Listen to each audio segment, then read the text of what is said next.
Sí, sí, ya sé que en 10 segundos te voy a decir que no te suscribas, pero necesito que me vayas pillando, que lo de después es broma, ¿vale? Que sí, que te suscribas de una vez y en todas las plataformas, ¿vale? Ya está. The Eagle has landed.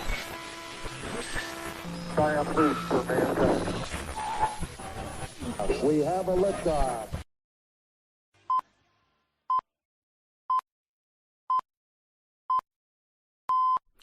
Bienvenidas nadaderas a otro estreno de Nada dos veces, el podcast de la poesía. Si todavía no te has suscrito, pues no vayas corriendo ahora al Twitch o al YouTube, ni siquiera trates de hacerlo en tu plataforma de podcast favorita. Mejor date un paseo, un respiro y ponte a reflexionar sobre el tiempo, la infinitud, el legado, la tradición y el futuro, porque son dos temas de los que vamos a hablar largo y tendido en un momento. Yo soy José Antonio Pérez Robleda, esto es Nada dos veces, el podcast de la poesía, y este momento que estamos a punto de vivir no se repetirá jamás. La Unión Interestelar de Radio y Literatura presenta Nada dos veces en el séptimo coloquio de poesía iberoamericana Elsa Cross. Retransmitiendo desde la Casa del Poeta y el Claustro de Sor Juana.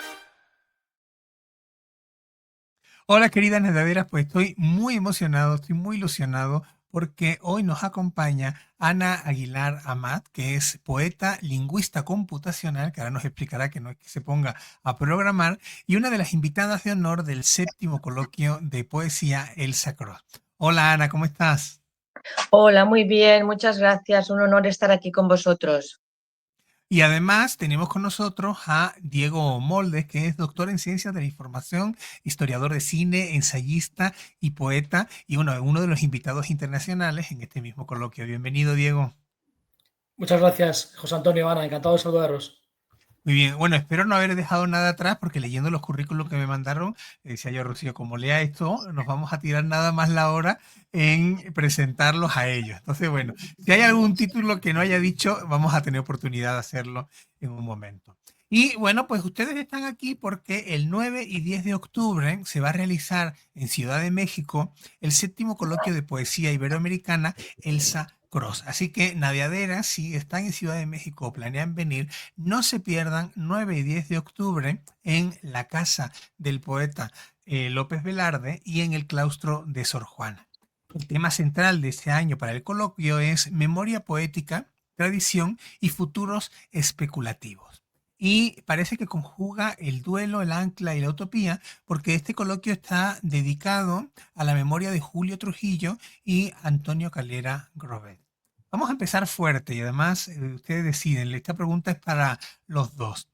¿Qué papel creen que juega un evento académico y al mismo tiempo creativo como este, del séptimo coloquio, en el procesamiento del duelo colectivo y en la construcción de una memoria poética para la comunidad literaria? ¿Quién se atreve?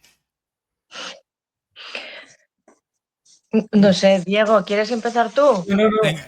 por favor, prefiero que empiece Ana, que tiene mucha más Digo experiencia yo que yo. alguna tontería y así vas pensando. Bueno, a ver, casi tendrías que volverme a repetir la pregunta porque es un poco larga y además tiene dos partes, ¿no? Yo me he quedado de momento con una expresión tuya que era la comunidad literaria, ¿verdad? Entonces, en relación a esto, me gustaría decir que cualquier tipo de poesía y cualquier tipo de expresión, siempre que sea correcta en el sentido de que respeta el lenguaje y respeta a las personas, pues forma como una especie de puzzle con el resto de creaciones que hay, ¿no? Entonces no me parece que sea redundante ningún tipo de expresión, ya sea más, o inspirada en pueblos originarios, más científica, más experimental, todo eso forma un conjunto que es significativo para el momento presente. No Bueno, sé no si la he registraste. contestado algo, ¿eh? Has contestado muy bien, no registraste la primera parte, pero lo No, contestaste como si lo hubieras registrado. No, te preguntaba estupendo. un poco por cómo este tipo de eventos nos ayuda al procesamiento del duelo Y creo que está Ah, muy interesante esto que dices de cómo cualquier expresión poética se inserta dentro de una comunidad que luego pasa a ser una tradición, ¿no? Si pasa a ser parte de una memoria colectiva, como mencionaba. Para ti, Diego, ¿cómo ayuda este tipo de eventos a procesar el duelo, a crear estas tradiciones nuevas? Bueno, es una pregunta complejísima. La verdad que nunca me había planteado en esos términos. Yo creo que la poesía, si me permites la osadía, me permitís la osadía, Ana, José Antonio, es el origen de la cultura en el fondo, ¿no? Yo estoy convencido que cuando se empezaron a registrar de forma oral las tradiciones, antes incluso de la invención de la escritura en Sumeria, y antes de la invención del alfabeto en la península de Sinaí, yo creo que ya la poesía estaba presente, aunque no quedase registro escrito, ¿no? Ya en el Neolítico. Entonces yo creo que si está en el origen de nuestra cultura es porque probablemente sea la expresión artística más humana, ¿no? La que nos hace más humanos. Por lo tanto, la respuesta a tu pregunta sería sí en eso y en todo lo demás. Creo que las personas que nos dedicamos a la creación, incluso los que no escriben poesía o no publican poesía, en el fondo estamos interesados en la poesía, ¿no? Escritores que escriban ensayo, novela, académicos, universitarios, en el fondo es el origen de toda literatura. Muy bien, y como es el origen de toda la literatura y además este es el podcast de la poesía, yo ya estoy preocupado que llevamos 6 minutos y medio y todavía no hemos leído ningún poema. Así que, Ana, ¿por qué no nos lees un poema tuyo, por favor? vale, voy a leer un poema que escribí en castellano porque lo voy a relacionar con lo del duelo que tú has dicho, ¿vale? Que yo la primera parte no la había computado bien, pero el duelo es una emoción como otras emociones y para la salud emocional la poesía es un instrumento muy poderoso porque permite, como si dijéramos, sacar fuera del cuerpo esas emociones, ordenarlas, darles belleza si es posible, y eso es un consuelo, ¿no? Entonces, cuando hablamos del duelo, supongo que te refieres a la pérdida de un ser querido, y en ese sentido, pues la poesía puede ser muy buena para la persona que la escribe, también para la persona que la oye o que la recibe de alguna manera, ¿no? Pero en este poema es un poquito largo, pero bueno, creo que vale la pena. Voy a hablar un poco de los ancestros, ¿no? Cuando perdemos una persona, en realidad nosotros somos una continuación de esa persona, lo que dejó en nosotros, ¿no? Lo que aprendimos, lo que heredamos genéticamente. Y es un poema que habla de los padres. Y dice el padre de un adolescente a su vez padre, porque este es un libro que es coral, o sea, hay gente que cada poema como que lo dice una persona diferente. En este caso es el padre de un adolescente a su vez padre. Nunca comprenderemos a nuestros padres. ¿Acaso no son otras personas en otro espacio del tiempo? Demasiado lejanas, demasiado próximas. Solamente podemos reescribir el guión, volver a contar la historia para que los personajes se reconcilien en nuestra memoria. Pide perdón, nunca podrán negártelo. Da las gracias, libérate de la deuda. El afecto te salva, pero tú debes salvarte de él al mismo tiempo. El afecto te quiere ciego, mudo, cojo. Mira al afecto a los ojos y dile, voy a caminar hacia mi objetivo y mi objetivo no es solo huir de ti. Nunca comprenderemos a nuestros padres, nunca comprenderemos a nuestros hijos. Nuestros hijos jamás van a comprendernos y sin embargo la soga de incomprensiones que nos une se sigue tejiendo generación tras generación. Caminas hacia tu destino, resbalas en el barro, te deslizas hacia el precipicio y la soga de tus ancestros está ahí. Úsala para izarte, no para suicidarte. Ya está. Gracias.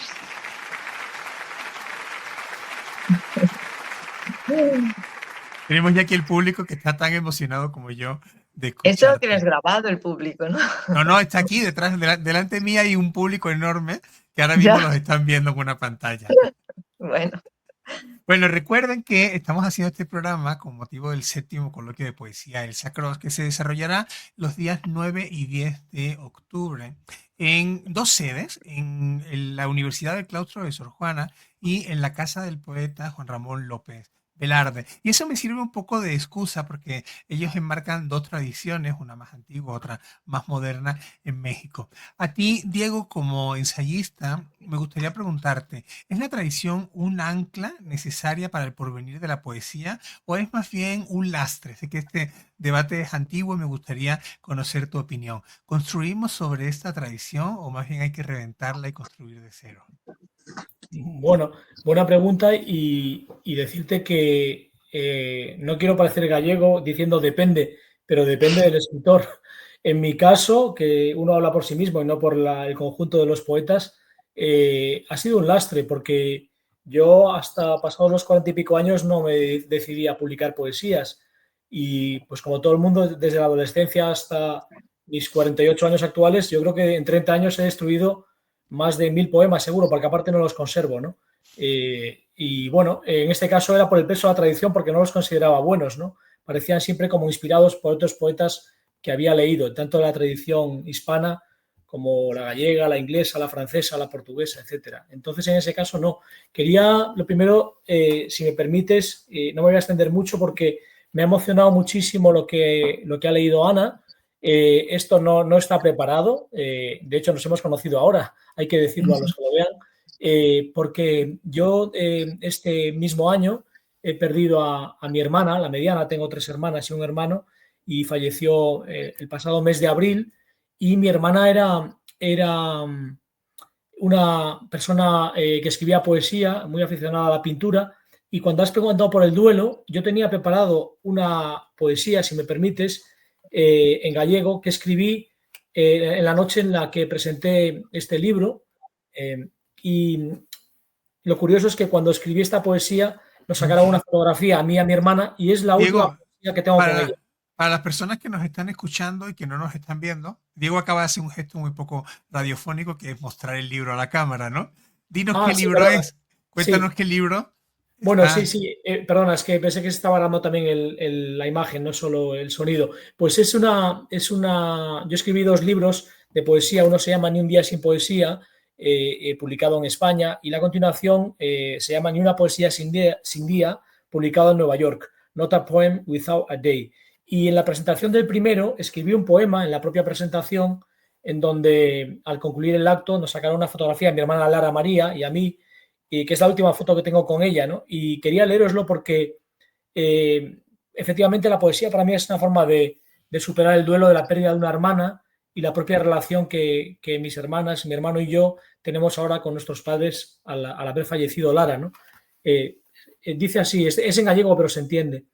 No espazo nemonón de Pontevedra cae a noite, enchido de ledicia, abrazado pola amizade e polos versos, con Quique, Mauricio, Ramón Rozas e Xaime Toxo, coa miña nai, meu pai, meus irmáns, meus tíos, sobriños, miñas facianas máis queridas, habitados de poesías, sumerxidos en nós mesmos, en vós, a cotío ficamos pendurados dos nosos soños, loitando contra o pudor e agochados como o vento cativo da teimosa e calada música do silencio.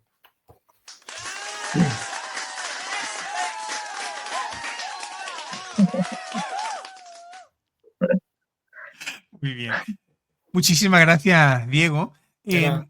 Ana, tu trabajo, nosotros lo queremos enmarcar en el tema de los futuros especulativos. Y hay que decir que para la gente que no está familiarizada con la lingüística, se les hace una cosa muy rígida, muy dura, muy ardua, ¿no? Quien recuerde nada más de las estructuras de la preparatoria o el bachillerato en España, ¿no? Se le hacen algo muy rígido.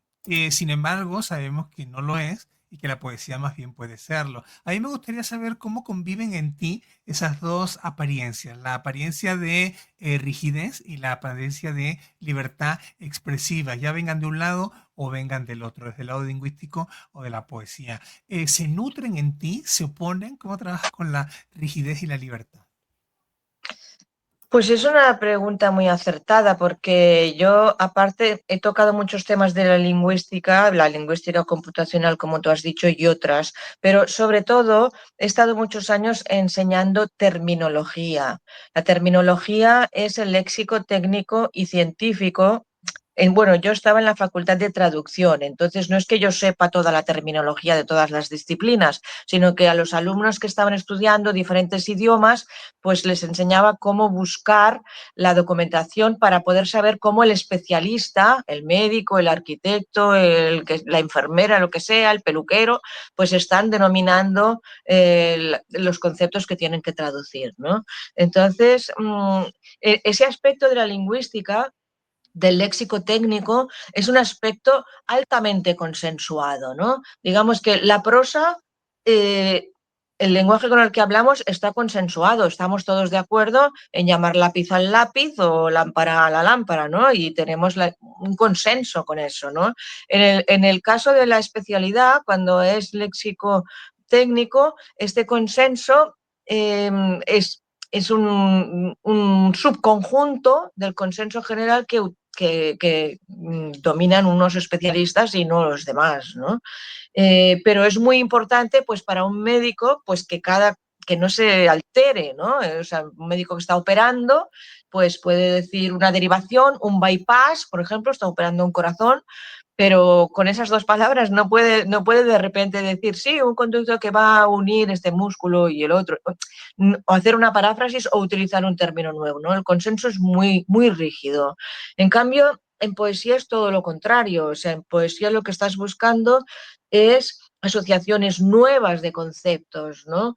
Ya sea a través de la sonoridad, ya sea a través de la combinación de palabras, ya sea pues con la sintaxis o simplemente pues haciendo metáforas, haciendo imágenes. Entonces, estás buscando significados nuevos, estás buscando nuevas maneras de expresión. Entonces, son absolutamente antagónicos los dos campos.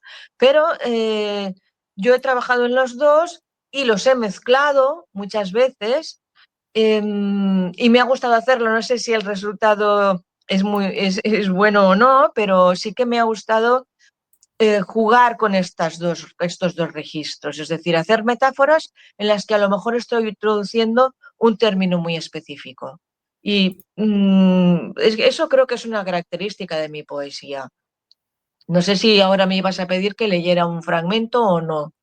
Yo pienso que sí, ¿no? Que deberíamos ponerlo a prueba. Bueno, entonces, por ejemplo, es un fragmento de un poema que se llama Iridiscencia de las leyes físicas, ¿vale? Y está dedicado a un artista que hace bombolles de sabó, que decimos en catalán y ahora no me sale, pompas de jabón, ¿vale? Entonces, bueno, lo voy a leer en castellano o si acaso un par de líneas que en catalán para que veáis cómo suena, ¿eh? Sería iridescència de les lleis físiques, el concepte contrari d'una bombolla de sabó és un desert.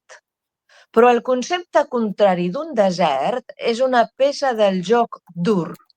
Els contraris no siempre son conmutativos. Bueno, voy a hacer un inciso porque el juego de Ur eh, es, eh, es un juego de la Mesopotamia, ¿vale? En la versión en castellano veo que he puesto es una pieza de dominó. Bueno, esto ya es otro tema, el de la traducción, que a veces uno se recrea o si piensa que va a ir a un público o a otro, lo hace distinto.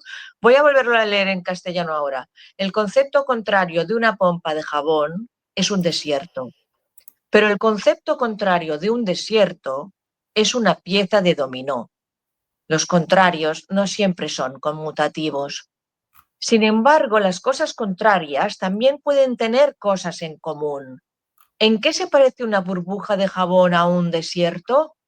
En el viento que hace. ¿Y en qué se parece un desierto a una ficha de dominó? En 9,81 metros partidos por segundo al cuadrado. Mirándolo transitivamente, el denominador común de una burbuja de jabón, de un desierto y de una ficha de dominó es el tiempo que va transcurriendo. Bueno, me voy a parar aquí. El poema tiene como 4 fragmentos más pero lo voy a dejar aquí porque si no va a ser muy largo, ¿vale? Pero estos aplausos salen de un programa de ganar dinero o algo así, ¿no? O sea, No, este público de hecho quiere más, mira, escucha, pero, quiere más versos, quiere que le ponga un poquito más. buah, pero esto más parece un partido de fútbol que una sesión de poesía. Bueno, vale, no, pues no voy a criticar. Muy bien. Diego, hablando de futuros, en tu libro, ¿no? En el vientre de la ballena, tienes una hipótesis bastante interesante, que es el fin de la cultura impresa hacia 2060. Y para ti, primero me gustaría saber cómo lo sostienes, ¿no? Pero ¿qué implicaciones específicas tiene esto para el género poético? Si se va a acabar todo lo impreso, todo lo que ya está, todo lo que históricamente ya tenía una relación íntima con el libro, con el objeto libro, ¿qué va a pasar con ello? ¿Qué vaticinas? ¿Cómo lo auguras? Sí, bueno, lo primero, me ha encantado el poema de Ana y espero buscar sus poemas porque me parecen de una profundidad no solo poética, sino semántica increíble. Me he quedado realmente alucinado, Ana. Ostras, Me gracias, fascina aparte Diego. la conexión con Ur y enhorabuena, sé que eres una poeta aparte multipremiada y multitraducida y me encanta también el tema del multilingüismo que yo también intento llevar a diferentes ámbitos. Respecto a la pregunta de la cultura, mi libro salió aparte a la vez que otro de Antonio Monegal sobre un mismo tema que publicó Acantilado, el mío publicó Galaxia Gutenberg y realmente los periodistas se quedaron, como pasa casi siempre, no con los contenidos que los colaboradores del libro habían hecho, sino ni con mis ideas sobre qué es la cultura y hacia dónde va, sino sobre eso que a tanto nos atañe, ¿no? Que es el libro impreso. Yo, estudiando historia de los medios de comunicación, desde la revolución de la imprenta, en la década de 1440, y luego su salida del Valle del Rin hacia el sur, en la década de 1460, pues me fui dando cuenta que más o menos cada invención tecnológica duraba, desde que se inventaba hasta que se desarrollaba, unas 3 generaciones, ¿no? Y en este caso, la cultura digital, yo creo que, José Antonio, respondiendo a tu pregunta, va a ir sustituyendo progresivamente al libro impreso porque los hábitos de lectores desaparecerán porque las generaciones desapareceremos, ¿no?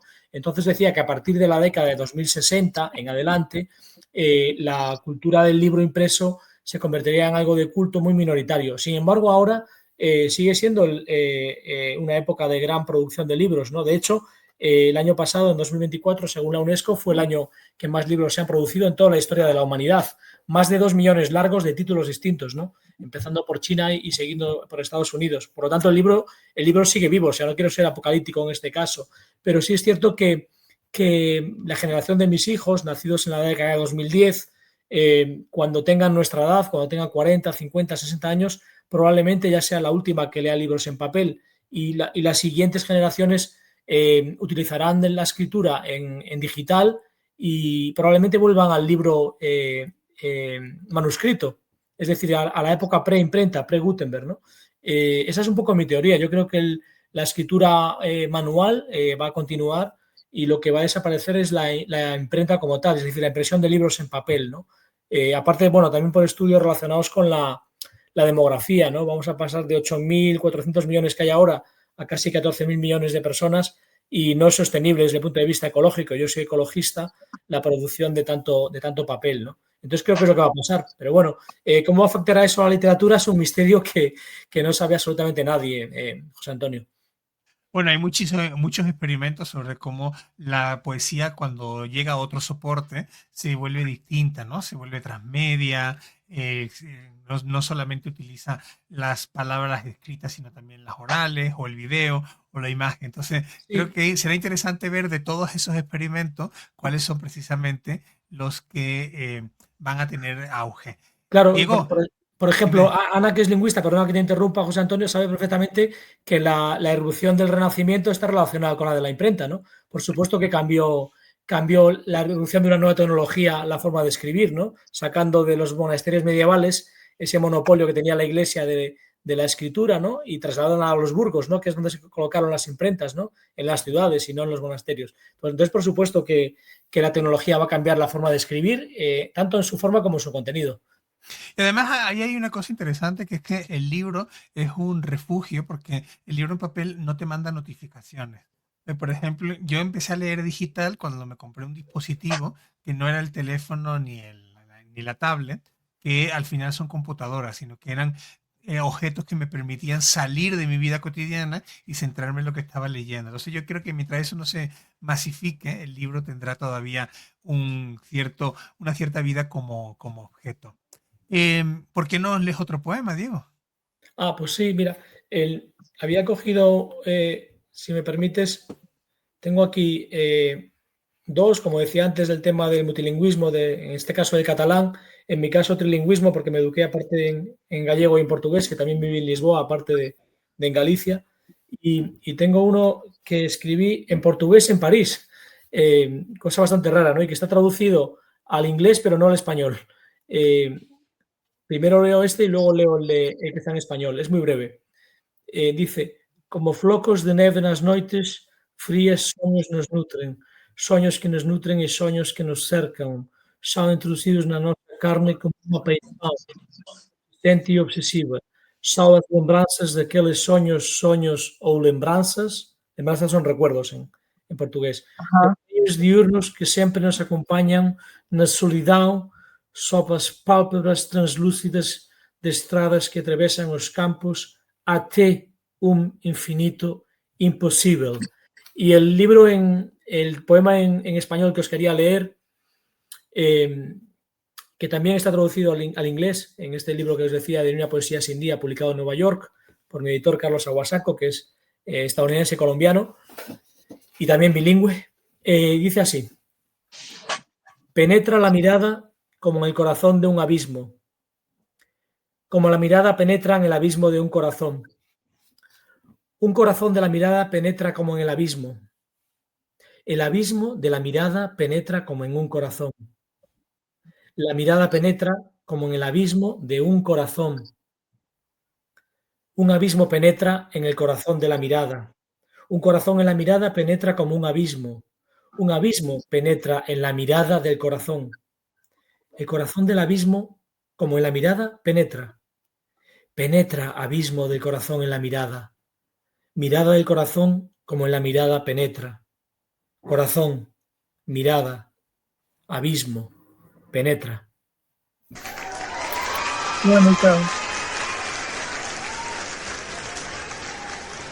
Muy bien, bueno, pues en este programa tenía que estar Rocío Cerón, a la que le mandamos un saludo enorme, que es la organizadora de este 7º coloquio de poesía iberoamericana, el Sacro, pero por coincidencia de la vida lo hemos acabado haciendo 3 españoles. Entonces, me gustaría que me dieran su opinión, me interesa mucho la tuya, Ana, como experta en lenguas minorizadas, que también me gustaría saber qué significa eso, ¿no?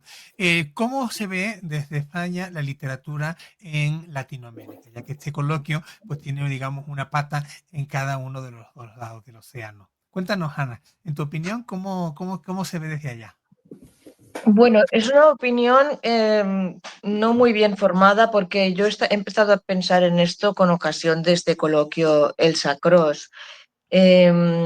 Bueno, yo veo que en Latinoamérica, donde varias veces he ido a recitar, hay mucha afición a la poesía. El público ama mucho la poesía y eso me parece que dice mucho del carácter, ¿no? Como muy emocional y pasional. A mí me sorprende siempre de Latinoamérica un poco los grandes sentimientos que tienen las personas y luego a veces la violencia que hay en la calle, ¿no?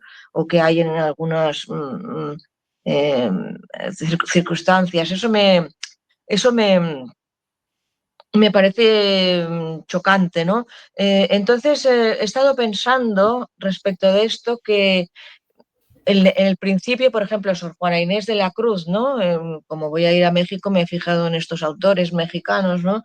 Y que tiene como en esa etapa del barroquismo, está buscando compensar, ¿no? Los cismas, las tensiones, ¿no? Pienso que toda la literatura se origina con esa tensión entre entre la deriva humana, o sea, el artificio que vamos creando en lo social, en las relaciones humanas, y luego lo que sería el paraíso terrenal de lo natural, ¿no? Y creo que la literatura en Hispanoamérica a menudo está buscando volver a esta madre tierra, ¿no? A lo que era la poesía prehispánica de adoración a la naturaleza, o no de adoración, sino de comunión con la naturaleza, con los animales. No sé, el chamanismo, pues también como una manera de volver, ¿no?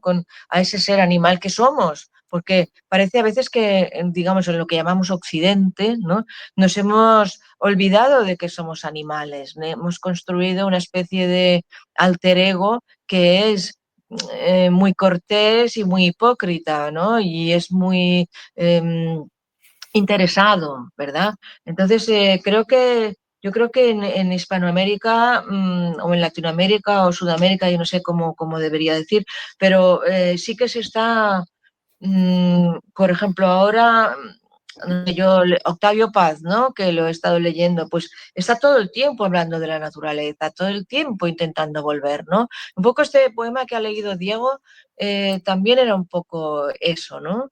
Eh, bueno, Diego lo que ha utilizado mucho la repetición, ¿verdad? Y eso también en los pueblos originarios también se utiliza mucho la repetición y como los sonidos, ¿no? Irlos repitiendo un poco como es como los sonidos de los pájaros, ¿no? Un poco, yo creo que hay un querer volver allí y me parece muy bonito y me parece muy necesario.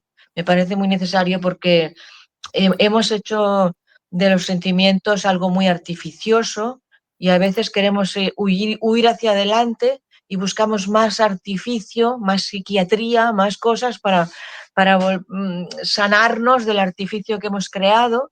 Y si la poesía es un camino para volver un poco a la esencia de lo natural, pues creo que ese es un buen camino, ¿no? No sé si me he explicado bien y si Te has estoy explicado, contesta.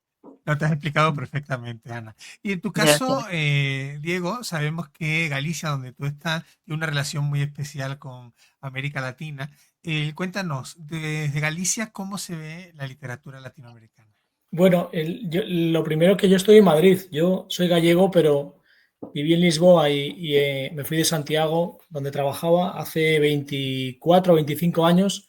Y mi relación con la lengua, habiendo vivido también en Portugal, eh, como decía, es casi trilingüe en el sentido que leo en las tres lenguas, en castellano, español, en gallego y en portugués, sin ningún tipo de problema, como si fuesen lenguas maternas, ¿no? Aunque la lengua que domina en mi caso es el español. Pero en el caso que decía Ana, la idea, curiosamente, porque ha acertado, yo la tomé leyendo a Juan Eduardo Cirlot, que es un poeta catalán que admiro mucho, y Cirlot la tomó de las técnicas dodecafónicas que le enseñó un musicólogo alemán formado en el Conservatorio de París, pero afincado en Barcelona, que se llamaba Marius Schneider, o Schneider, no sé cómo se pronuncia, pero Marius Schneider precisamente era una especie de antropólogo o etnomusicólogo, ¿no? Que rescataba esas tradiciones que mencionaba Ana, ¿no? Que están en América, como probablemente también en las tribus antiguas o precristianas, ¿no? Paganas, diríamos, de Europa, ¿no? Y del Mediterráneo, no solo de Europa, ¿no? Entonces, probablemente esté ahí esa sonoridad. La relación, la verdad que no sabría decirte en el punto de vista de la cultura gallega, pero sí en la mía, ¿no? Yo, la relación que tenía con la literatura hispanoamericana era una antología de la poesía hispanoamericana que publicó Alianza Editorial en el año 71. Como soy hijo de profesores de lengua española e inglesa, pues lo tenía en casa desde niño y había leído a pocos poetas y eran los clásicos evidentemente, que todo el mundo ha leído, que con un poco de gusto por la literatura, de la poesía hispanoamericana, ¿no? O iberoamericana, si queremos incluir a Brasil. Lo que he leído últimamente que me ha llamado la atención y quería decirlo a los que nos escuchen, El ojo de la ballena, que de hecho hay dos poemas que incluí en El vientre de la ballena que me cedió Homero Aridgis, gran poeta mexicano, que vive, si no me equivoco, José Antonio todavía en Ciudad de México.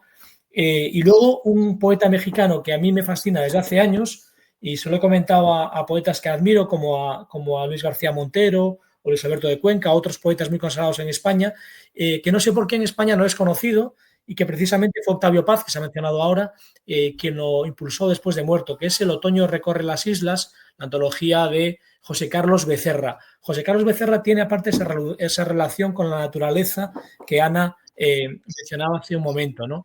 Y también Ana Aguilar Amat ha mencionado la relación con esa brutalidad de la muerte y la violencia que hay en América Latina o en Hispanoamérica, y específicamente en México. Y juro que me corrija Ana y José Antonio, juro que esto no estaba preparado, esto ha sido otra sincronicidad, porque yo tenía aquí un libro en mano que estoy releyendo desde el verano, que me dio Iván Vergara, editor, y el libro se titula Perros habitados por las voces del desierto, poesía infrarrealista entre dos siglos. Ahí, conociendo a los poetas infrarrealistas que compila Rubén Medina, he descubierto autores mexicanos y alguno también hay en la antología, como Roberto Bolaño, que como sabemos era chileno, hay un peruano y una poetisa argentina, pero la mayor parte de ellos son poetas que empiezan a escribir poesía en Ciudad de México en los años 70. Y me ha sorprendido porque era un tipo de poesía que yo no conocía, y demuestra que uno puede leer todo lo que quiera, que ars longa vita brevis, que no hay tiempo para leerlo todo. La primera frase dice así: la poesía infrarrealista no se recita, se ladra, como todo lo que está verdaderamente vivo. Nada, simplemente deciros que creo que estos diálogos y estos coloquios son muy necesarios, porque probablemente hay muchos poetas españoles que no son leídos o no son conocidos en Hispanoamérica y viceversa, en países hispanoamericanos que tendrían que ser más conocidos aquí en España y más divulgados en las universidades, institutos, etcétera, etcétera, ¿no? Diego, aparte de saludar a Iván, que es buen amigo, te pido que enseñes el libro a la cámara. Vamos a obligar a las mediaderas a ir corriendo al Twitch y al YouTube para que vean la portada de ese libro de Ultramarina Maravilloso, Cartonera. maravilloso libro. Coincidí aparte con uno de los autores y me está sorprendiendo mucho por su heterogeneidad y sobre todo el tipo de poesía tan vanguardista, en el sentido literal de la palabra, que por supuesto se opuso a toda esa generación de los Octavio Paz de turno, que era un poco la cultura oficial, ¿no? Tú que llevas años viviendo en Ciudad de México, bueno, pues estos eran un poco los, vamos a decir, underground, ¿no? Perdón, casi contraculturales, ¿no? De esa época, de los años 70, ¿no? Así es. Bueno, Ana, ¿por qué no nos lees otro poema para ir cerrando esta entrevista? Bueno, sí, puedo leer otro poema. De todas maneras, me gustaría añadir otra cosa a lo que está diciendo Diego, que es muy interesante.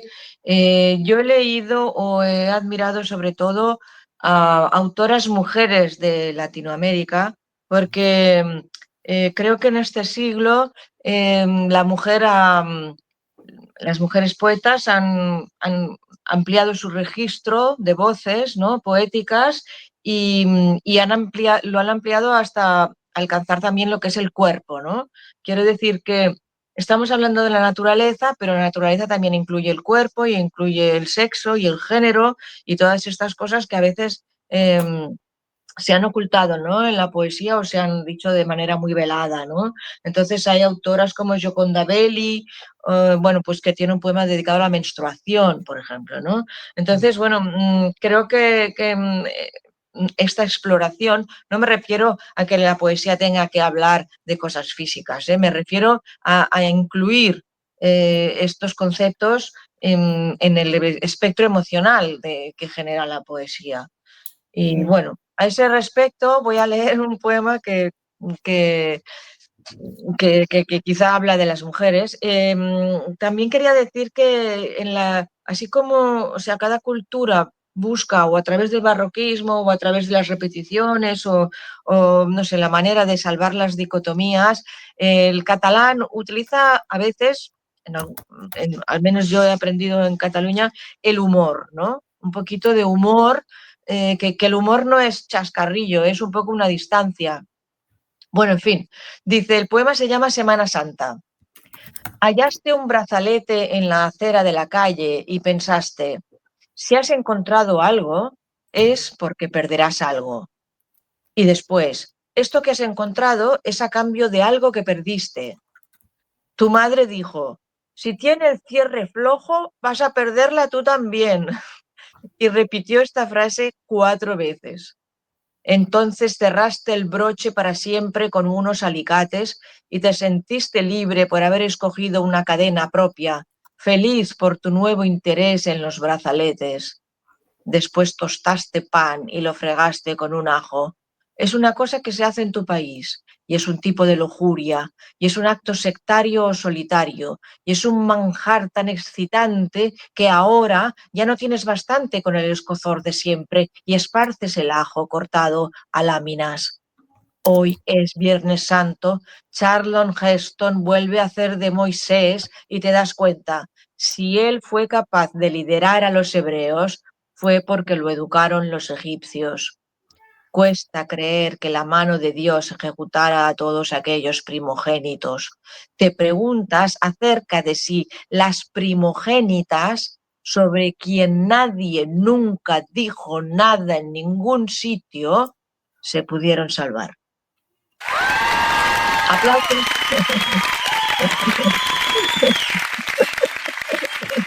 Muy bien. Ahora sí que ha sonado bien ese aplauso.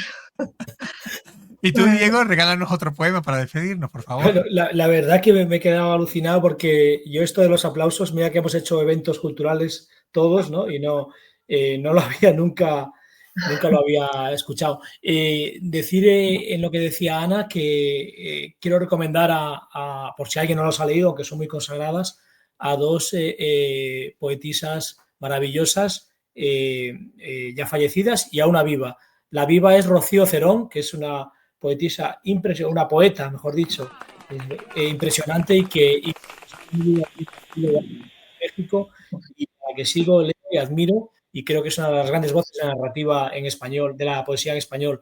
Y luego, por supuesto, Alejandra Pizarnik, que me marcó muchísimo, y también a la uruguaya Idea Vilariño, que yo curiosamente leí primero en francés, porque en la escuela en España no figuraba en ningún sitio, ¿no? Y la descubrí en un viaje en París hace como 20 años y me sorprendí mi ignorancia de no conocer a esta gran poeta que es Idea Vilariño y la descubrí en una edición bilingüe, ¿no? De francés-español. Os leo el poema que había marcado desde el inicio. Siento posarse los versos que ascienden entre tu piel rosa dibujada. Siento esos versos posarse, descendiendo, misteriosos, hacia lo puro de tus senos, en lo místico de tus labios, en lo que le debo a tus ojos de miel y a tus caricias de seda. Siento que esta noche el azar hará desparramarse a las palabras que compondrán estos versos, este poema que asciende y desciende con ellos hasta llegar a lo eterno. Siento que los versos fluyen libres, sin control, ni ataduras, ni métricas. Los siento moverse entre mis venas. Los oigo moverse sin tregua, deslizándose honestos e imperfectos. Siento que huyen de imposturas y que ya no persiguen quimeras ni sueños. Siento cómo se crean solos los versos, escribiéndome este poema. Siento que el final no existe y que todo fin no existe, pues es el inicio de un verso.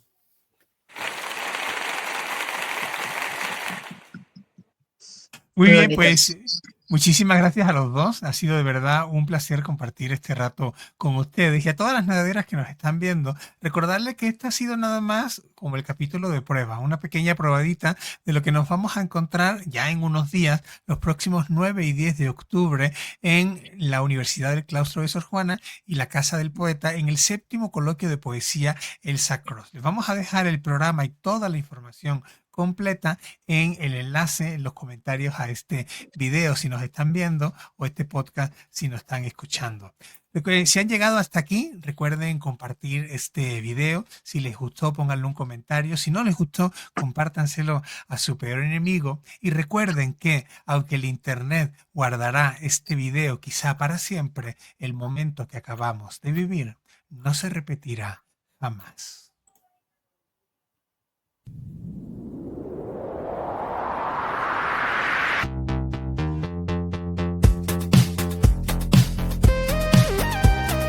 Five,